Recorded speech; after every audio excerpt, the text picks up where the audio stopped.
sa kinabuhi ni nanay, mama, lola, tisilin nga nagsaulog sa iyang ika-60 ka tuig aning kalibutana.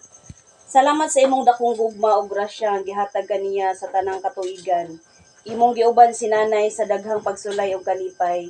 Nahimong lig-on ang iyang kasing-kasing ug napuno sa kaalam ug gugma ang iyang kinabuhi. Salamat sa iyang pagka-maog-hope kanila. Pagka-mahibsanon o pagka-maamuma nga among gisaksihan matag adlaw. Ginoo, among giampo nga hatagan pa nimo siya og maayong panglawas, malinawon nga nahuna ug dugang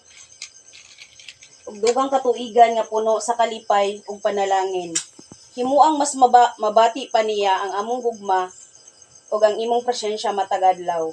Bisan pa sa kadagatan sa panahon, nagpabilin si Mama Tisilin, nanay, lola nga haligi sa among panimalay ug ilaw sa panimalay. Ug karon among isalig kaniya balik kanimo uban sa among bug-os nga pasalamat ug gugma.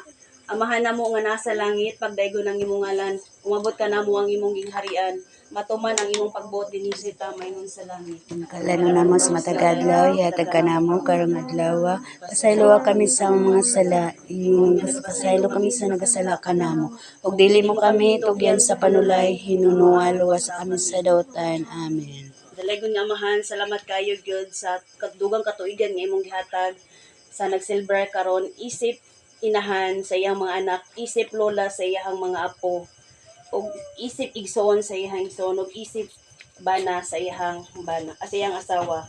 Ginoo, kaning grasya nga nasa mga tubangan, i-bless pa nimo kani ug ang naghikay ani nga imuhang hatagan og kusog kabaskog labi na ang mga niini.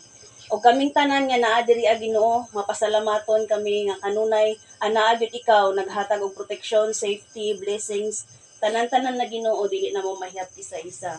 Amo lang iampo diha kanunay ang mapasalamaton namo nga tumong sa among pagpanginabuhi matag adlaw. Pasayloa kami kay tao lamang kami makasasala, pero naara gihapon sa imo ang gahom ug himaya. Kini among mga pag-ampo ug pasalamat among balik ug himaya diha sa ngalan ni Hesus nga imong anak among Ginoo. Amen. In the Father, the Son, the Holy Spirit. Amen. Happy birthday